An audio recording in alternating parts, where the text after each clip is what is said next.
I will never marry again. Part 2. I wave the white flag of surrender. I surrender to the institution of marriage.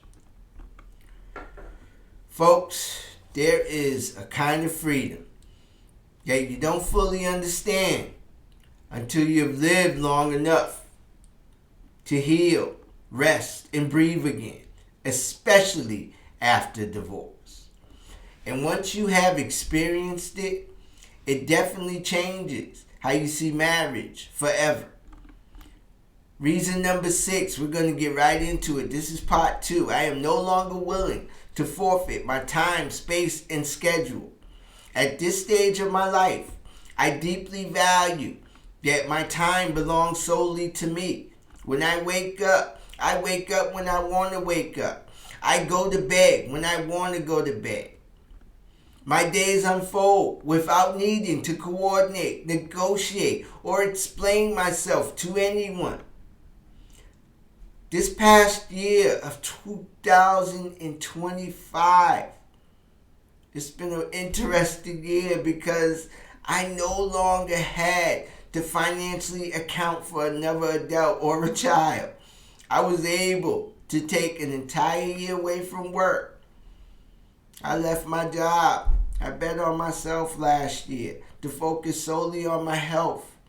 A job that was killing me holistically, without pressure, without panic, and without rushing myself back into survival mode just to make ends meet with and for someone else. I didn't have to take anybody else into consideration. Just last week, I had a really bad head cold. I spent most of the week in bed doing what was absolutely essential, which in my case, the only thing I had to do was, we had a snowstorm. I went outside, I grabbed a snow blower, and I plowed some snow after the snowstorm, but then I was able to get right back into the house and right back into the bed. That was it. It was also Christmas Day last week, and guess what? It did not matter one bit. I was able to be sick on Christmas Day and feel no way about it. There was no pressure to show up. No obligation to attend events. No expectation to perform. No expectation to have to go anywhere. And no expectation that I had to be on my A game or manufacture being in a good mood or acting as if I was okay. Most importantly, I did not have to go anywhere and expose anyone else to my cooties and germs, getting everyone else sick and spreading my cold germs. I feel that's very selfish, but it's my stuff. It was also my birthday last week, on top of all the holiday festivities. Traditionally, I talked about this in my Christmas series videos. Us Christmas babies, we have that Christmas baby syndrome. Us born in December, we have to always compete with the holiday hype between Thanksgiving, Christmas, and New Year's, and we are always an afterthought. Those whose birthday fall in those holidays, especially if your birthday falls in the month of December. And if you were like me, you got one present. If you got a present at all, either the birthday gift or the Christmas gift, but never both. So, really, I just did a couple of things for myself because traditionally I rarely ever get anything from anybody on my birthday. But I was fortunate enough, a support group that I attended, they at least did, it was nice. They took me out for dinner and karaoke. It was nice and treated me better than my own people, my family, the people with my last name. So, sometimes there are people that will treat you better than the people, the family you're actually even born into. That's a whole nother video. We'll talk about all that stuff on my channel. But I was able to take care of myself and buy myself a couple of things. To do a couple of things for myself. Go a couple of places for myself. And overall, I gave myself full permission to rest after that. That because the following week I was sick, from running the streets. And I was able to just operate in self-care. I gave myself permission to be sick. And most of all, during that week, I was grateful that I didn't have to report to a job the next day, simply because I had to preserve sick time, or because my sick time had run out altogether. I love being in semi-retirement mode. Yeah, I don't have to, because traditionally you might take that one day off of being sick, but the next day you have to make the paper. So you got to go in no matter how you feel. And whether I was ready to show up or not, and it used to be torture having to get through that 8-hour day, feeling miserable. And I'm glad I did not have to do that anymore. Oh, thank you. Instead, I was able to stay home for the week. I rested. I took my cold meds. I ate a lot of chicken soup, ramen noodles and stuff. And guess what? I also did something I genuinely enjoyed. I just Netflix and chill. Now, folks, I have learned as I got back on the dating scene at age 50 that Netflix and chill carries a rather negative connotation in the dating world, as if it means that a man doesn't want to invest, a man doesn't want to take a woman out, or a man doesn't want to enjoy life altogether. And that is simply not true for every man, ladies. That is not cookie cutter. I enjoy events. I enjoy parties. I enjoy plays. I enjoy trips. I enjoy concerts. I enjoy dining out. I enjoy vacations. I enjoy staycations. But at this season of my life, I don't need to be running and gunning every single weekend at this stage of my life. Some of my best weekends are the quiet ones. Good food, a movie or a movie series, or just a sports game on TV, and no agenda at all. I'm doing a whole bunch of nothing. I'm very disciplined and focused during the week. I am on my grind during the week, which means that I am very strategic, calculated, purposeful, and deliberate and intentional about scheduling time just to rest, replenish, recalibrate, and rejuvenate. What is my point to all of this? The point is that I had the freedom to choose to do it all, unimpeded, uninhibited, and unencumbered. Marriage requires intertwined lives, shared schedules, shared priorities, shared obligations. And the truth is, when you are married, you no longer fully own your own time. Your time is not yours anymore. Marriage is all negotiated around how your days start, how your nights end, how your weekends are spent. The key word, how your rest is defined. The key word is your, not you, your. And slowly, your personal schedule and daily itinerary gets overridden by compromise and even concession and acquiescing. I worked too hard to reclaim after year 5 in my divorce.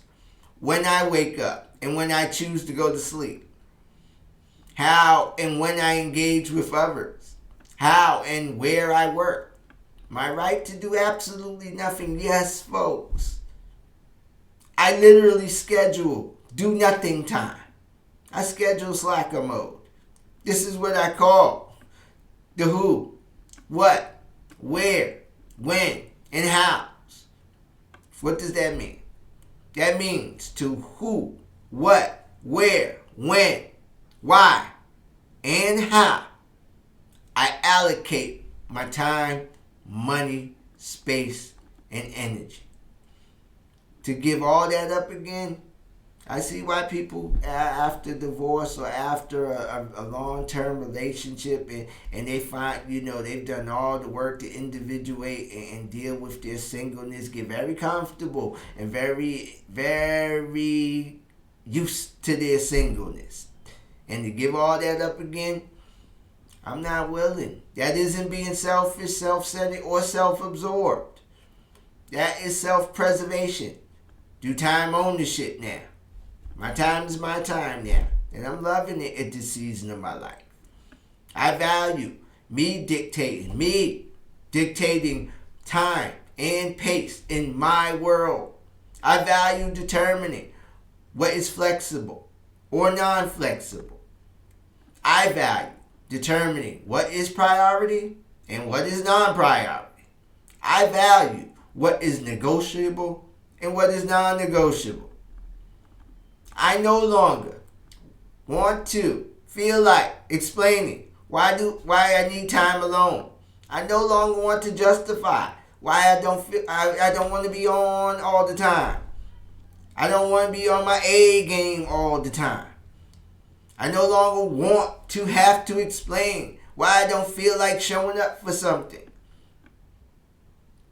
So, I'll ask you, does that make me shallow? Or does it mean that I finally understand that my time is my most valuable commodity going today? And I choose not to put my time in another person's hands any longer. Reason number 7. I am no longer willing to pause or dilute my personal growth for relational harmony or the quest for relational harmony. Because one of the revealing things that happens when you stop modifying yourself for other people, when you stop shrinking, buffering, or softening who you are, is that you begin to see very clearly who actually value you and who value your compliance, your accommodation, your emotional labor, and your willingness to shrink yourself just to keep the peace.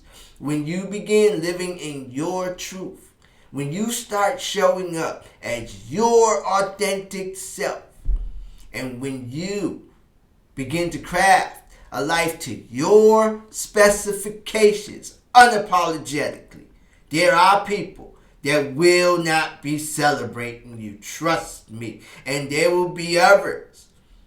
They'll put up great resistance. Some quietly, some very loudly.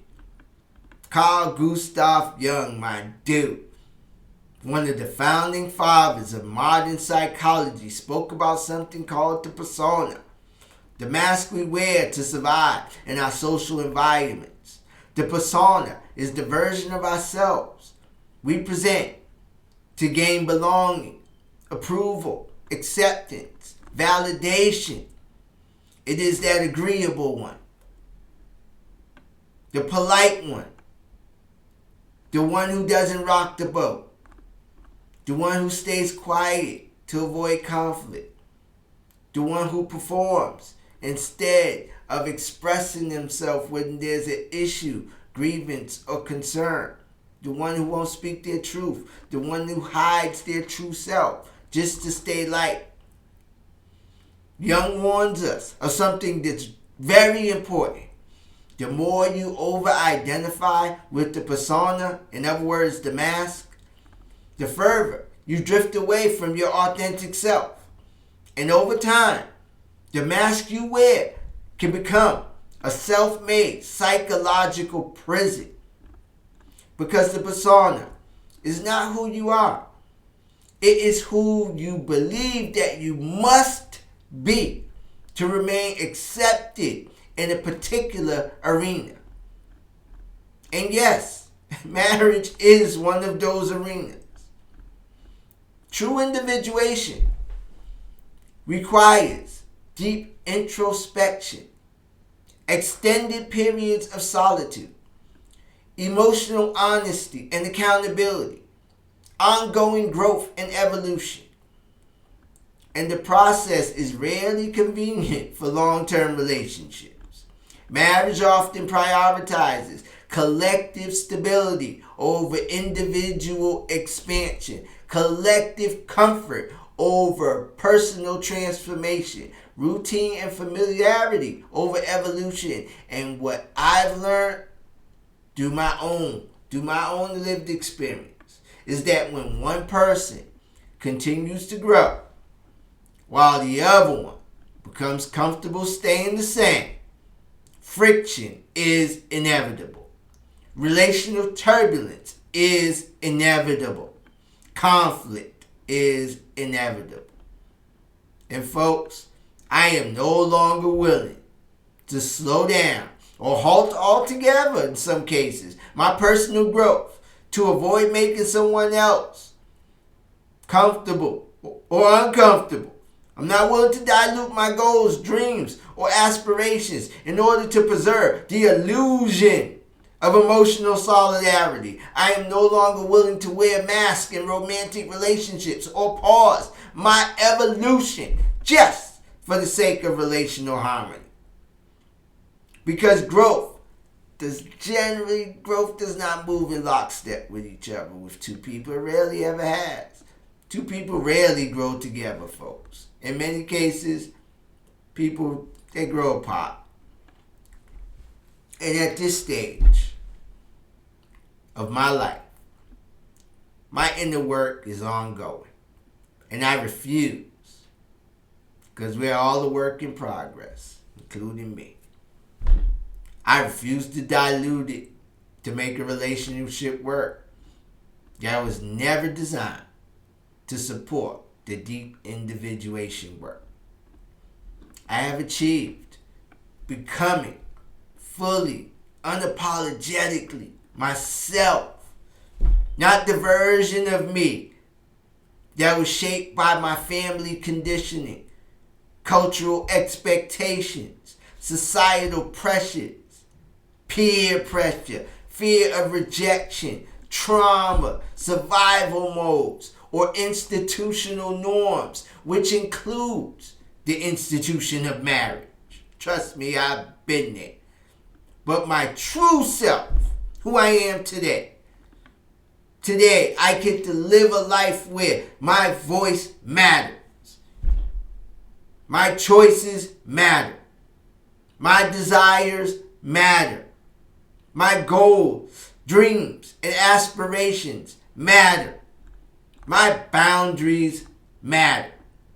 My life path is mine and solely mine.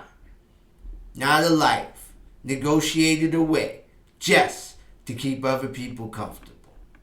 So I ask you, again, does that make me shallow?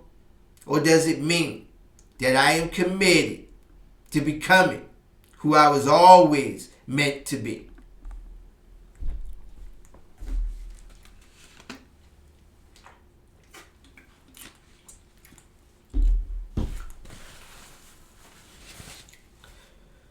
Woo-wee! Reason number 8.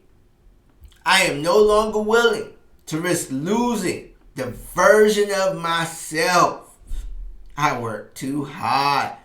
That I worked so hard to get here and become. This one is just deep for me. This deep. After so many years of bumping my head against the wall, self-reflection, healing, recalibration and rebuilding, rerouting. So much humility from humiliation. Whew! I am acutely aware of how easy it is to over-adapt for someone, to overcompensate for someone, to self-abandon for someone, and quietly dilute who I am inside relationships for someone. Not because anyone explicitly really demands that out of you, but because preserving the relationship slowly becomes the priority, not you. You become not the priority anymore. Losing yourself doesn't just happen dramatically. It happens rather quietly through those small concessions, those unspoken and spoken expectations, the emotional buffering, the constant adjustments. There is a phrase that people use in our society. That phrase is loving you and losing me. I've heard that phrase many times. It resonates with me deeply, more deeply than it ever has in my life. I refuse to do that ever again. Loving you and losing me. Never again. I understand something very clearly today. That my life begins with me and ends with me. No one is going to take better care of me than me. Taking care of myself is no longer negotiable. It is no longer optional. I did not survive divorce, rebuild my life, and rediscover who I am just to slowly disappear again inside another institution, especially the institution of marriage. So I'll ask you, does that make me shallow? Or does it mean that I finally value myself enough, never ever, to vanish again? Reason number 9. I am no longer willing to merge identities without mutual, keyword mutual, ongoing evolution. Marriage assumes that both people will grow together. But my lived experience has taught me something very different. That people evolve at different speeds, in different directions, with different levels of self-awareness. Marriage binds you to an assumption of happily ever after. But that's not a guarantee. And I am no longer willing to merge identities with someone who stops evolving. I am no longer willing to commit to potential instead of demonstrated growth.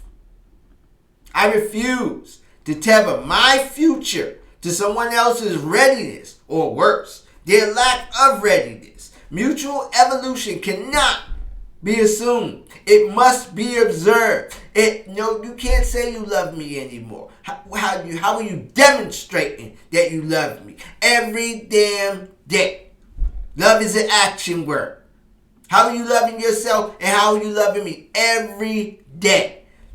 It must be sustained and it must be reciprocal. At this stage of my life, I am unwilling to gamble who I am, where I am, and where I am going on someone else's ifs, maybes, or mights in regard to their dedication to continue growth and evolution. In other words, let me say it very differently. I am not marrying anyone based on their potential. Woo! We are works in progress. Yes, we are all works in progress. Nobody is perfect.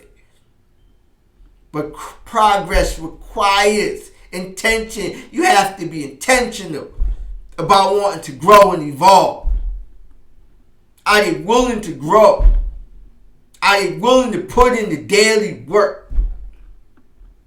So I'll ask you again. Are they about that smoke? Are they willing to put in the work? Does that make me shallow? Or does it mean that I've learned the difference between hope and potential? Or the reality? Is it there or is it not there? Reason number 10. I have earned. I have earned the right to live at my own pace. I dictate pace. After everything I have lived through in my adult life. Woo! Hard knock life. I have earned the right, especially in this season, to live at a slower pace, just chilling. Move deliberately and intentionally, not haphazardly anymore. I've earned the right to stop chasing people, places, and things. I've earned the right to rest without guilt. I've earned the right to dictate my pace holistically, mentally, physically, spiritually, emotionally, and financially. I genuinely love the rhythm and flow of my life today. At 55, the double decker, I feel I'm exactly where I need to be for me. I have no desire to be running and gunning in this season. I did that already in my heyday. Trust me, I left nothing on the table. I did it all. I blew it up and blew it down. Was popping bottles, making it rain, moving and shaking, traveling, doing it. Dude, I did it all. I did everything. I have no regrets. I did not miss nothing. So today I'm chilling. I love the emptiness. I love that my children are growing and building their own lives and doing their own thing and making their own mistakes. I love having fewer obligations, fewer attachments, and fewer demands of my time. Oh, Lord. I am focused on working smarter these days, not harder. I have no interest in taking on multiple jobs and tasks to sustain a lifestyle I don't even want. It don't even matter. You find out all the stuff we've been chasing in this world, at least for me, it's so fleeting, don't even matter. I've been chasing the wind on so much stuff all of my life. On a bunch of stuff that ain't even important. And stuff at the end of the day you can't take when they put you in the ground. No more. I'm all set. I value simplicity. I value minimalism.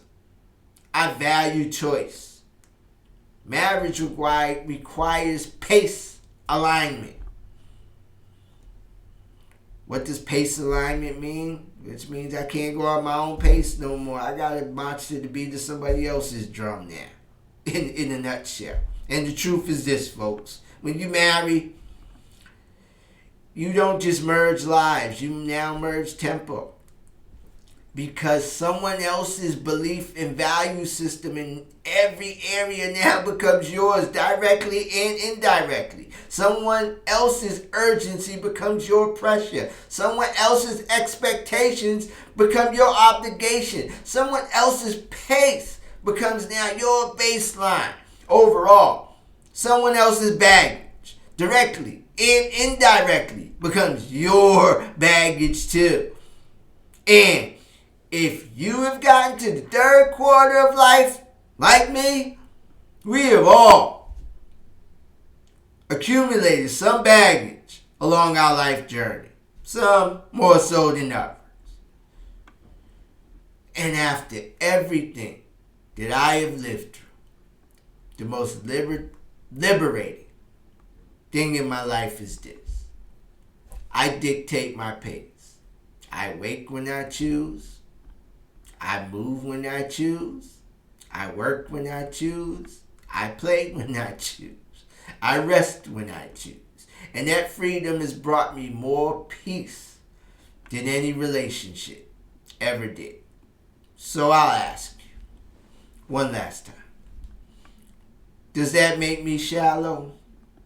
Or does it mean that I have finally learned how to live in peace, harmony, tranquility, and alignment, first and foremost with myself?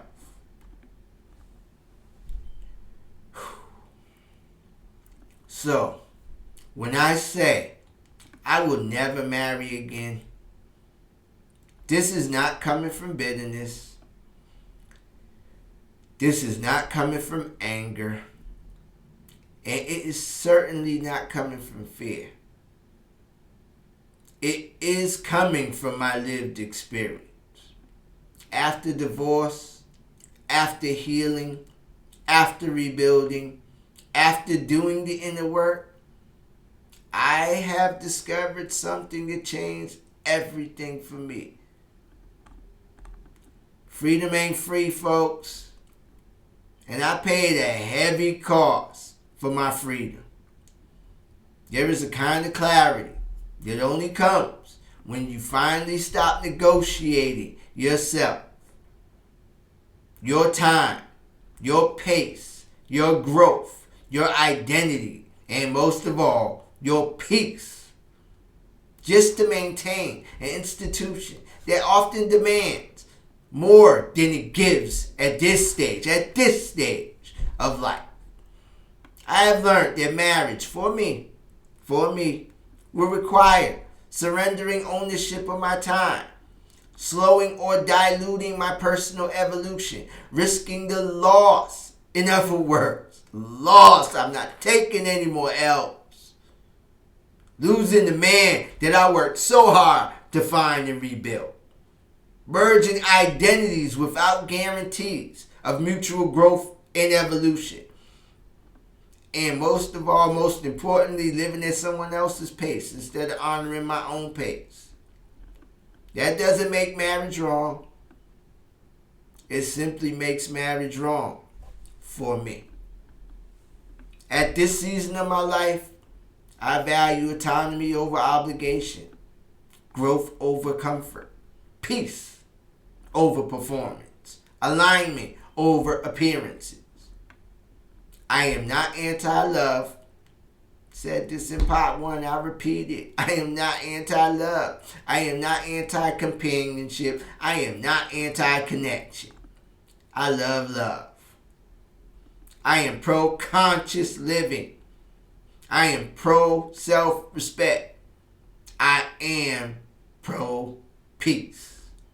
And I have learned that I don't need to be married to live a full, meaningful, and connected life. So I will ask the question. I promise, folks. I promise. One final time. Does that make me shallow?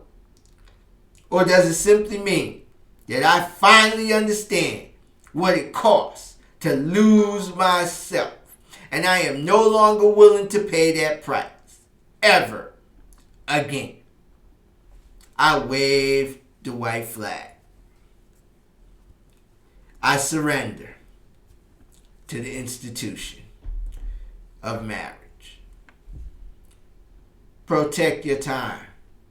Protect your growth. Most of all, protect your peace. Because at the end of the day, the most important relationship that you will ever have is the relationship that you will have with you. If you're finding this conversation here in part 2, I strongly encourage that you go back and watch part 1 that I put out last week. This is where I laid the foundation, my lived experience, my emotional cost, and my first 5 reasons that led me to this position. You will get the most out of the video if you watch both parts. So, when this video ends, please take a moment and watch part 1. It will give you the full context for everything that we have discussed today. So, folks, continue being the best version of yourself today, and then doing the work to get even better tomorrow.